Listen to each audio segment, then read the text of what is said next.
Hello students, अब हम relations के आगे फंक्शंस के बारे में कंटिन्यू करते हैं। फंक्शंस क्या होते हैं? Functions are a special type of relations. Special types of relations को फंक्शंस कहते हैं। फंक्शंस में क्या होता है, जो ए और बी, जो दो सेट थे हमारे, जो कार्टेशियन प्रोडक्ट था ए क्रॉस बी,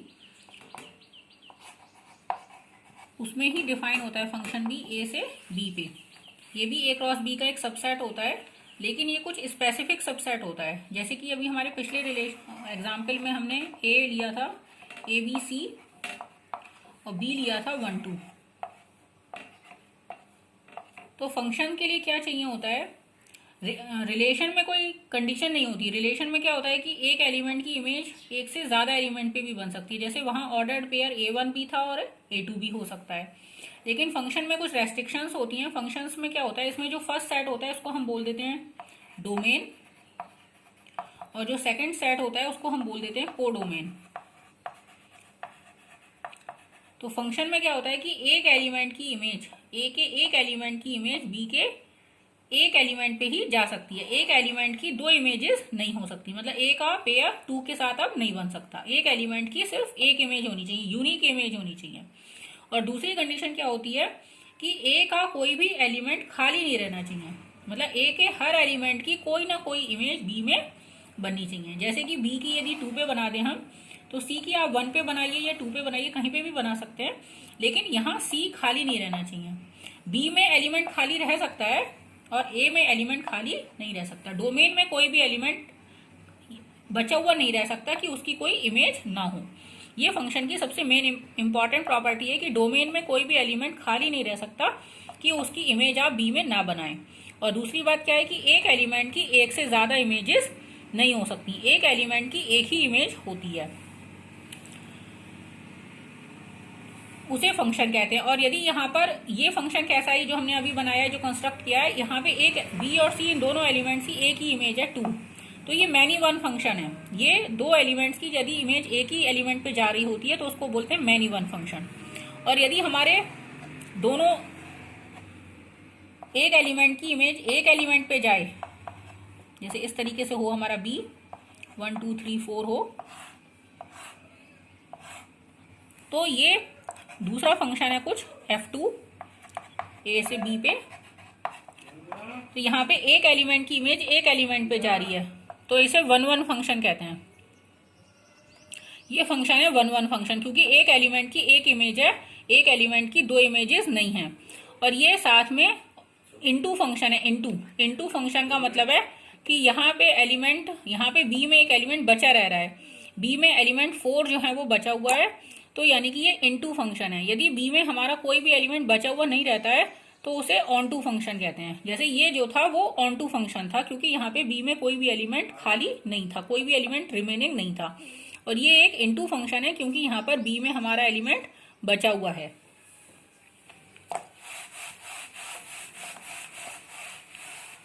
तो इस तरीके से हमने देखा कि कौन कौन से तरीके से फंक्शन हो सकते हैं। 1 1 इंटू 1 1 इंटू कि एक एलिमेंट की एक इमेज हो लेकिन बी में एलिमेंट बचे रह जाएं। कोडोमेन में हर एलिमेंट की इमेज, ऐसा ना हो कि कोडोमेन का हर एलिमेंट ए के किसी ना किसी एलिमेंट की इमेज है, तो उसको बोलते हैं 1 1 इंटू। एक होता है 1 1 ऑन टू, एक हो सकता है मैनी वन इंटू, एक हो सकता है मैनी वन ऑन टू।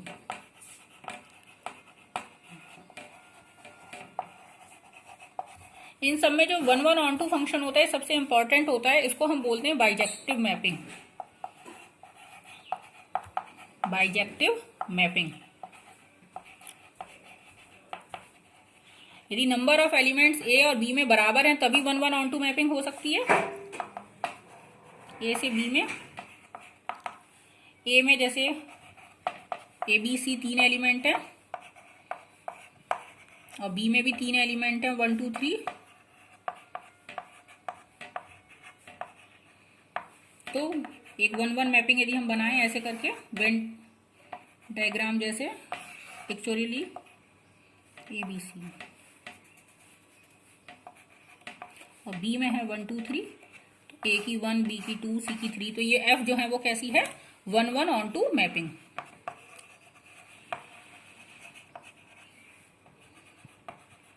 और 1:1 मैपिंग की एक खास बात और है कि 1:1 मैपिंग का इनवर्स एग्जिस्ट करता है। इनवर्स मैपिंग एग्जिस्ट करती है यदि हमारी मैपिंग एफ जो है वो 1:1 है। इनवर्स मैपिंग क्या होती है? इनवर्स मैपिंग यानी कि बी से ए में हम एक मैपिंग डिफाइन करते हैं। इनवर्स मैपिंग बी से ए में डिफाइन की जाती है और वो क्या होती है, उस एलिमेंट ए को एफ, जैसे ए से बी में एक मैपिंग थी हमारी जो ए को कहाँ लेके जा रही थी, एफ ए पे लेके जा रही थी। तो एफ इनवर्स क्या काम करती है, एफ इनवर्स इस एफ ए को वापस ए पे ले आती है। एफ इनवर्स क्या करती है, इस एफ ए को वापस एलिमेंट ए पे ले आती है। तो एफ इनवर्स बी से ए पे एक मैपिंग है जो कि एफ की इनवर्स मैपिंग है। लेकिन एफ इनवर्स एग्जिस्ट कब करता है?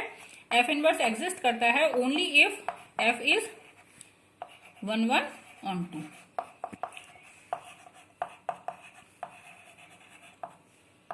क्योंकि अदरवाइज डिफाइन नहीं हो पाएगी एफ इनवर्स। ठीक है, अब हम मैपिंग्स के कुछ एग्जांपल्स देख लेते हैं, कुछ उदाहरण देख लेते हैं।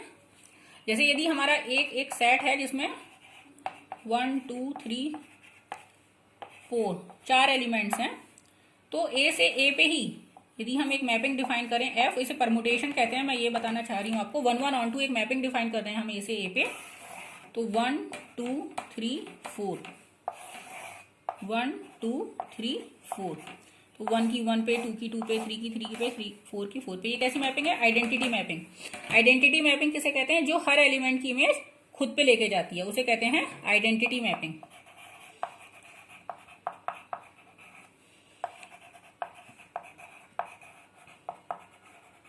इसको हम एक दूसरे तरीके से भी लिख सकते हैं कि 1 की इमेज आई में कहाँ जा रही है, 1 पे, 2 की इमेज 2 पे, 3 की इमेज 3 पे, 4 की इमेज 4 पे। और इन सबको बोलते हैं परमुटेशंस। जो एक सेट से खुद पे एक मैपिंग्स होती हैं 1:1 उनको परमुटेशंस बोला जाता है। तो ये एक परमुटेशन है, आइडेंटिटी परमुटेशन। और भी परमुटेशंस पॉसिबल हैं इसमें, जैसे कि एक दूसरा परमुटेशन हम बना लेते हैं F1 1 2 3 4। 1 की इमेज आप 1 पे रहने दीजिए, 2 की 3 पे, 3 की 4 पे, 4 की 2 पे। इस तरीके से और भी बन जाएंगे।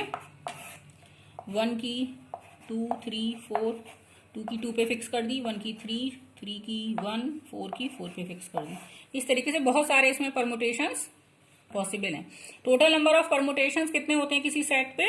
यदि नंबर ऑफ एलिमेंट्स सेट में 4 हैं तो टोटल नंबर ऑफ परमुटेशंस हो जाएंगे फैक्टोरियल 4। और यदि नंबर ऑफ एलिमेंट्स ए में n है तो टोटल नंबर ऑफ परमुटेशंस हो जाएंगे फैक्टोरियल n।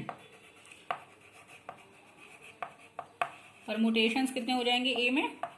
यहाँ हमारे क्योंकि 4 एलिमेंट्स हैं ए में, तो टोटल नंबर ऑफ परमुटेशंस हो जाएंगे फैक्टोरियल 4, यानी कि 4 × 12 दूनी 24। और यदि नंबर ऑफ एलिमेंट्स ए में कितने हैं, n है, तो टोटल नंबर ऑफ परमुटेशंस हो जाएंगे हमारे फैक्टोरियल n। ये अभी हम जब ग्रुप थ्योरी पढ़ेंगे तो ये सब हमारे काम आएंगे। इसमें से आधे परमुटेशंस हमारे इवन होते हैं और आधे परमुटेशंस ऑड होते हैं। यदि टोटल नंबर ऑफ एलिमेंट्स ए में n है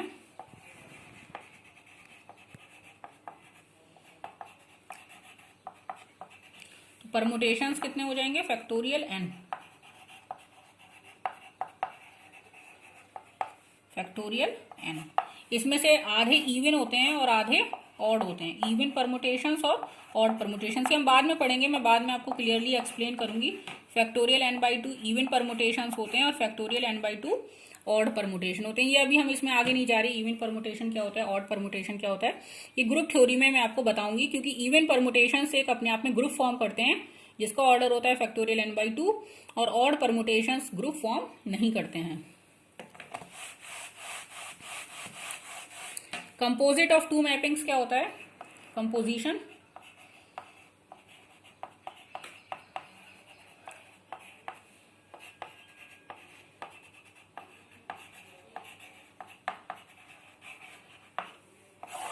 एफ और जी यदि हमारी 2 मैपिंग्स हैं, एफ एक मैपिंग है ए से बी में और जी एक मैपिंग है बी से सी में, तो जी कंपोजिट एफ एक हम मैपिंग डिफाइन करते हैं ए से सी में। और वो किस तरीके से वर्क करती है कि जी कंपोजिट एफ जो है वो एक्स की इमेज को कैसे लेके जाएगी, पहले एफ एक्स की इमेज को लेके जाएगा बी में एफ एक्स पे, और फिर जी जो है वो एफ एक्स एलिमेंट बी का है तो जी इस एलिमेंट की इमेज को सी में लेके जाएगा जी एफ एक्स को, जी एफ एक्स पे। और वही काम हमारा जी कंपोजिट एफ डायरेक्ट कर देगा, वो एक्स की इमेज को इस एलिमेंट जी एफ एक्स पे ले जाएगा। यदि हम इसको पिक्चर की तरीके से सोचने की कोशिश करें तो ये हमारे 3 सेट हैं ए बी सी। यहाँ एक एलिमेंट है एक्स, ये एलिमेंट पे एफ इमेज एफ ने काम किया और एफ के द्वारा ये एलिमेंट एफ एक्स पे गया, फिर इस पे जी ने काम किया मैपिंग जी से, ये इस एलिमेंट एफ एक्स की इमेज गई जी एफ एक्स पे, और जी कंपोजिट एफ ने ये काम किया कि इस एक्स की इमेज को डायरेक्ट एक्स से जी एफ एक्स पे ले गई। ये G composite F, composition of 2 mappings. ठीक है,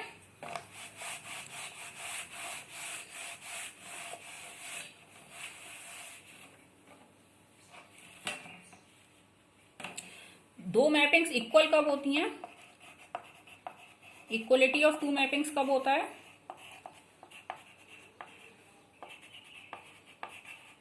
यदि वो हर एलिमेंट की इमेज एक जगह बना रही हैं तो उन्हें इक्वल कहते हैं। यदि एफ और जी दो मैपिंग्स हैं ए से बी में,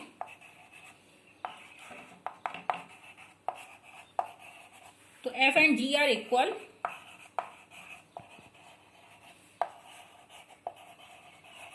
इफ, डबल इफ है ये, इफ एंड ओनली इफ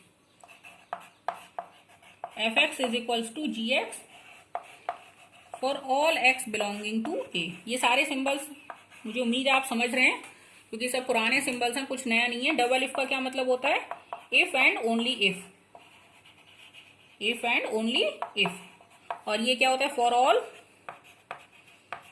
ये सब 12th क्लास में और बाकी आपने पढ़ा ही है। और ये होता है